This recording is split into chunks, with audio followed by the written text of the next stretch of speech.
Hey, this is Mike Robbins. Thanks so much for joining me for this episode of the podcast. I hope you're doing well, you, your family, your team, everyone around you. I want to talk today about something that I've touched on in the past, but feels relevant and important to focus on today, given everything that's going on. Now, whether you're listening or watching this right now or at some point in the future, there's a lot happening currently with the state of the country, the state of the world, things happening economically, politically, socially, with the continued rise of AI. There just seems like there's so much going on.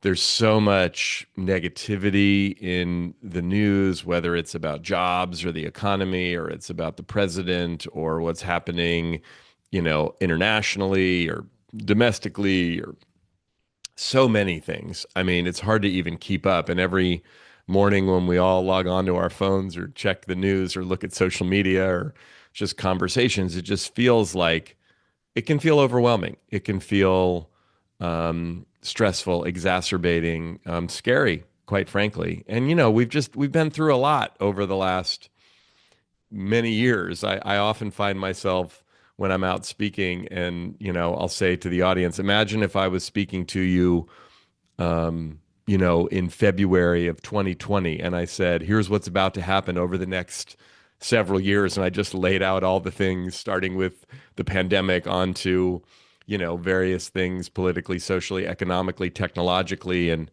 it's just like one thing after another, after another, after another. And again, I'm not saying this in any way to complain about it or to feel sorry for myself or to give us all excuses. I actually personally, knock on wood, feel like I'm in a pretty good place right now in life, and things are pretty good with family and business and health and other things. And I'm grateful for that. I mean, if that's the case for you, hopefully you're grateful for that. And that's not always the case, regardless of kind of what's happening at a macro level. Life is full of uncertainty. But, there's a story that you've heard me share before here on the show. I did a whole episode about this back in the summer of 2020 when we were in the throes of COVID. And I share this story often when I'm speaking, but my baseball coach, my pitching coach at Stanford, Dean Stotts, who I've had here on the show, who just wrote a great new book, by the way, about baseball and life. Maybe I'll have him back on and we can talk about it. But he used to say to us all the time when I was at Stanford, man, there's only two things you can control in life: your attitude and your effort. And, he would say it so much. There were a few other sayings that he had that he said a lot. The quality of your life is determined by the quality of your relationships. Another truism. And, I mean, I was 20, 21, listening to Coach Stotts, who I did respect and admire then and still do to this day, probably even more so now as I'm in my 50s and can more fully appreciate the wisdom he was sharing. Like, I don't know that I fully took it in at the time, but as I got older and started to think more about it, I realized that's so true. Our attitude is how we look at things, our mindset, our approach, our right, how we approach the world, life, relationships, work, leadership, parenting, you name it, money, health. What attitude do we bring? And our effort is the actions that we take, our behaviors, the things that we do. And I have found myself quoting Coach Stotts for years when I'm talking to leaders and teams and people in lots of different environments. And I try to remember that myself, because I think what causes us an enormous amount of additional stress and challenge, particularly when we might be going through a stressful and challenging time, whether it's at home, whether it's personally, whether it's with our families, whether it's with our health or our finances or our careers, whether it's at work with our companies, our teams, you know, change and disruption. I mean, it seems like every group I'm talking to these days, we're talking about navigating change because there's so much of it. There's so much disruption. There's so much uncertainty. Or whether it's looking at the state of the economy or the country or the world or things that are happening. There's a lot going on. And when we try to control things we can't control, it causes another layer of stress and frustration for us. And look, there is so much happening right now. If you're feeling overwhelmed, If you're feeling worried, if you're feeling powerless, that makes sense. Um, I feel these things. And as you've heard me talk about before, it can we give ourselves permission to feel those things without taking them on like a way of being? That's a really powerful thing that we can do. And also another approach that some of us take is to sort of bury our head in the sand or avoid looking at what's happening or feeling it because it's uncomfortable, which again, I totally understand. It's just not always the healthiest and most sustainable thing for us to do. But there is this illusion of control. We spend time and energy trying to manage things that we can't control, outcomes, other people, the future. I've been thinking about this. We just took a trip with our younger daughter Rosie over spring break down to Southern California to look at colleges, which was fun and exciting. And our older daughter Samantha's in her second year of college, and I I notice though I get excited and I feel nervousness. Like, where's she going to get in? Where's she going to go? What's it going to be like when she goes off to college? And Michelle and I are empty nesters, and and I start finding myself trying to control things I can't control. I can't control where Rosie applies to college. That's up to her. I can't control where she gets in. That's up to them, right? And that's going to have a big impact on her life and our life, and you know what we pay and where she goes and where we go to visit. And then just her leaving for college, assuming that that's what happens, that's going to significantly change our life. We're going to have two daughters in college and neither of them at home, which, I'm feeling both excited about and nervous about. Like, that's going to change a lot of things. Maybe you're in a similar stage of life and you can relate. Maybe you don't have children. Maybe your kids are much younger or older or whatever. Oftentimes I think parenting is a great place where I can look at, oh, I'm trying to control our daughters. And especially as they've gotten older, and now we've got, a 20-year-old and a 17-year-old, it's like, I really can't control them. I couldn't control them when they were, 5 and 2. I definitely can't control them now, but there's this illusion of control. We can't control the outcomes of what's happening, how other people show up or behave. And again, a lot of us are in positions in life, whether it's parenting or leadership or other things, where we are trying to influence people, absolutely. And that's an important thing for us to focus on. But there's a difference between influence and control. And again, if we really come back to that basic but important truth of there's really only two things we can control, which is our attitude, how we see and interpret things, how we look at things, the mindset, the approach we take, and our effort, which is how we show up, what we do, our behaviors, how we engage. We're not going to be perfect with these things, but we can be intentional. We can be mindful. And remember, paying attention to our attitude or even wanting to have a positive or a healthy attitude, it's not about toxic positivity. This is not about pretending everything's great. Isn't it awesome? Way to go. No. And especially these days, if you're in a position of leadership or a position where you're trying to influence other people, you want to read the room. You don't want to be tone deaf. You don't want to. Right? I was just on a call earlier today with a group that I may be speaking to next month, and they're going through some significant change and a ton of uncertainty and disruption, which is true for a lot of our clients these days, a lot of people in general. And I was saying to them, look, whether you bring me in or not to speak to this group, if I come in to speak to them, I'm going to do my best with this. But I would encourage you, we got to meet the moment and really speak to the challenge and the complexity. We don't want to overdo it where it's like the sky's falling and everything's terrible and we got no options here, because that's not usually true. But we also don't want to overdo it on the positivity side where it's like, you got it, you can do it, go for it. It's not that big of a deal. It's like, right? As you've heard me say before, another one of my favorite sayings is that in the history of calming down, no one has ever calmed down by being told to calm down. So it's about choosing a grounded, honest, and constructive perspective. I was at a high school baseball game yesterday. The local high school where Rosie goes to school has a good baseball team, and I know some of the kids on the team. So I've talked to them a couple times this year, and I've been watching them, and they're having a good year. And it was funny. They had a big inning and scored a bunch of runs, and their ace pitcher was on the mound, and he went out for the next inning and he walked the first batter on 4 pitches and then went 2-0 on the second batter. And in my mind, I was kind of laughing because I remember that feeling. And I even had the urge, although I didn't say it because it's the worst feedback you can give to a pitcher, which is just throw strikes, right? which again, whether you're a baseball fan or not, like that's the whole job, what the pitcher's trying to do. And whenever I would start throwing a bunch of balls and wasn't throwing strikes, if anyone yelled throw strikes to me, part of me wanted to step off the mound and go, "What do you think I'm trying to do? That's not helpful." So again, it's usually with good intention we give people advice. Just cheer up, just go for it, just believe in yourself. But a lot of times those can be toxically positive. So again, paying attention to our attitude, right? I did an episode a few weeks ago with this mindset shift that I loved, and Michelle and I have been talking to each other about it quite a bit, which is if you can shift your default setting, your default mindset from slightly annoyed to slightly amused, it'll fundamentally change the way you relate to life. So that's paying attention to our attitude. And effort isn't about overexertion. It's not about like, I'm going to wake up early and I'm going to stay up late and I'm going to just effort, effort, effort. Now, look, sometimes in life, what's required is getting up early and staying up late and putting forth quite a bit of effort. That's true. There are phases and stages of life. If you got a new baby at home, or you're starting a business, or you're launching a product, or you're on a big deadline, or whatever, you're going through a big integration transition. There are times where it's like there's no two ways about it. Like you just got to get up early, stay up late. You got to put in the work and the time and the effort. But doing more can often lead to burnout. So while we want to focus on our effort, we want to be intentional about it. We want to be mindful about it. We want to have some integrity, some presence, some balance with respect to our effort.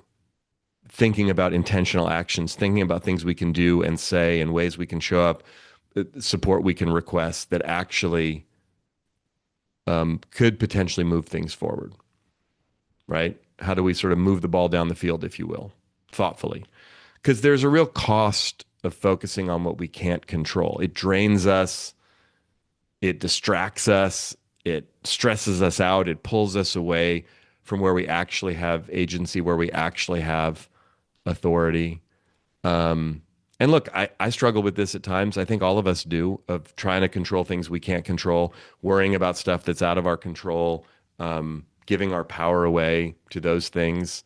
And look, things out of our control do have impact on us. Again, like using the example, like where Rosie goes to college will have an impact on me as her father, of course, and I can't control it. What happens in the economy has an impact on me and my business and yours and right? It's like I can't control that. And I'm like looking at what's happening today and how's the stock market doing, or reading the headlines and what's happening in the Middle East or what's happening. But the more we put our attention on that, or we give our power away, I mean, even something like the weather, right? You wake up and it's raining or it's snowing or it's cold, versus you wake up and it's sunny and it's warm. It's like, okay, like, yeah, that has an impact on what I wear and how I move through the world. But are we giving our power away to like, oh, it's cloudy, or oh, it's raining, or oh, it's like cold, and therefore like I can't function? No. You just like put on different clothes or turn on the heater or whatever, or like, oh, it's really hot. It's like, okay, but if we bring ourselves back to ourselves and think about, we may not be able to control the circumstances. And some of those circumstances might be intense and significant, but we can influence how we experience them and how ultimately we respond to them. That's the idea of really remembering, okay, I can control, or at least significantly influence, my attitude, my approach, how I look at things, think about things, talk about things. I can also control the actions that I take, the behaviors. And sometimes the best action, like we got home from that long trip and I was tired. And then on Sunday afternoon, I just crawled into bed and took a nap. Not something I normally do, but it felt good. And Michelle was actually like, I'm proud of you for taking a nap. Like, that's an action. Sometimes the best action is no action or resting. So what can you do? What can you do? What can I do? What can we do specifically to really expand our capacity for this, to kind of build our muscles, if you will, of remembering to focus on attitude and effort, and realizing that those are really the only things we can control? The first thing we can do is do a simple sort of control check. What do I mean by that? Like, literally ask yourself, something's going on, something stressful, something challenging. Is this within my control? Is it even within my influence? or is it outside of both? If it's in my control, I can do something, right? If it's in within my influence, again, what attitude shift or action step could I take that might benefit me with respect to influencing this thing? If it's outside of both, can I acknowledge the feelings that I'm having and can I bring it back to, okay, what could I do or how could I approach this that could benefit me and let go of trying to control the thing that I can't. Easier said than done. Sometimes I literally will write down at the top of a page, in a notebook or my journal or whatever. It's like the thing, and then I'll try to focus on like what can and can't I control about this thing, or what can I influence, and just to try to parse it out a little bit. The second thing we can do is redirect our energy. When we notice, if you notice yourself spiraling about something that you can't control, which happens, right? I'll sometimes wake up early in the morning and I'll start spinning about stuff I got to do, but then sometimes I'll be spinning about stuff that I can't control, right? Gently, can we bring ourselves back to attitude, action, attitude, effort, right?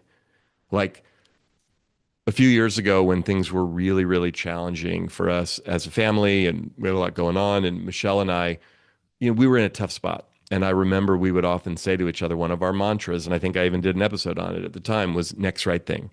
Next right thing. What's the next right thing? Sometimes the next right thing is literally getting a glass of water. It's, you know, taking a walk around the block. It's picking up the phone and sending a text message or making a phone call or reaching out to someone or getting some food. I mean, again, literally all we're doing all day long is next right thing, next right thing, next right thing, next right thing.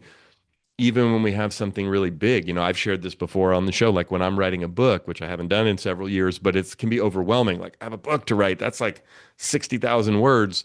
All I can do is write the next sentence and the next sentence and the next sentence. And that's what ultimately becomes the book.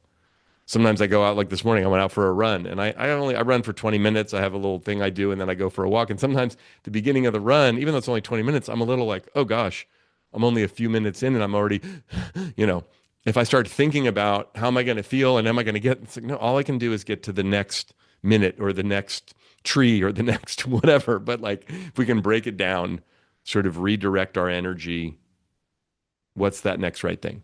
A third thing we can do is, choose our perspective as intentionally as we can.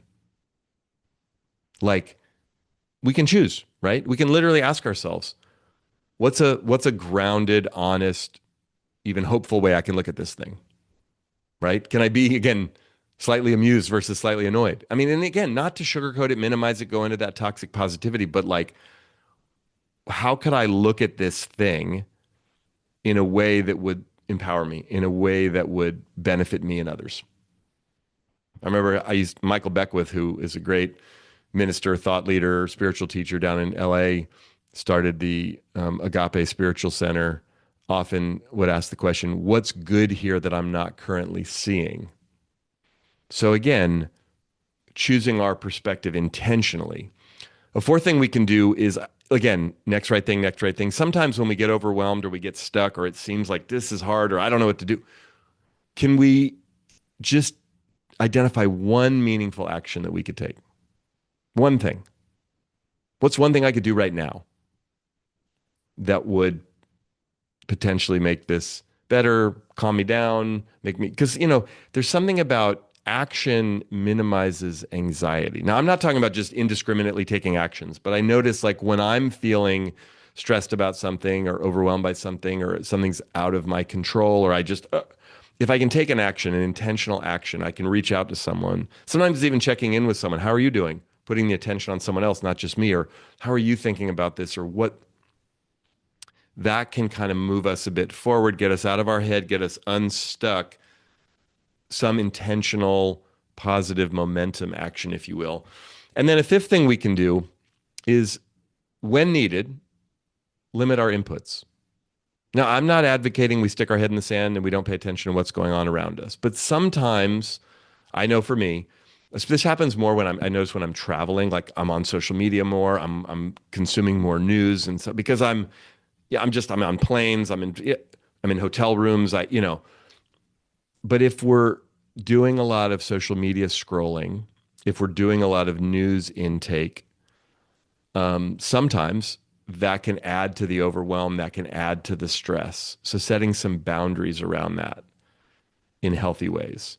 I think I've shared before, and I notice the difference, and I go in and out of this. When I leave my phone here in my office or down in our kitchen, if I plug it in and just charge it overnight, and I don't bring it upstairs to my bedroom, to our bedroom, and like it's not sitting right next to me, even if I'm not looking at it, there's something about the phone just sitting on my bedside table that like does something to me. And then I'll pick it up. And even if I don't go and start scrolling right away, it's like I notice I sleep better. I notice there's something about I can start my day more intentionally and choose when I want to engage with work, with the world, with social media, with the news, whatever.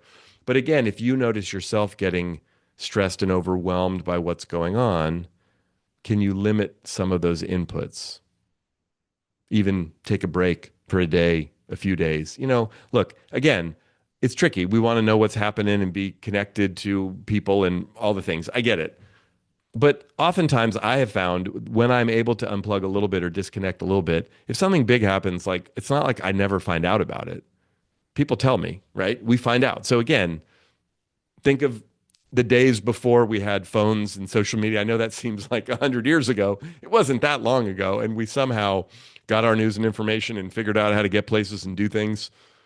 So those are some things that we can do to really remember that we may not control what's happening, and we often don't, but we can absolutely influence how we show up by focusing on our attitude and our effort. And if we focus on that, that puts us in the best position to ultimately influence other people in a positive way. So, thanks for listening. Thanks for watching. As always, I appreciate it. Make sure to hit the subscribe or follow button, whether you're watching this on YouTube or you're listening to this on your favorite podcast app. We love it when you leave a rating or a review. And, there's some links in the show notes where you can learn more about me and my work and connect with me on social media. Best place to learn more about me and my work is at our website, which is mike-robbins.com. Until next time, keep bringing your whole self to work and to life. And remember, we're all in this together.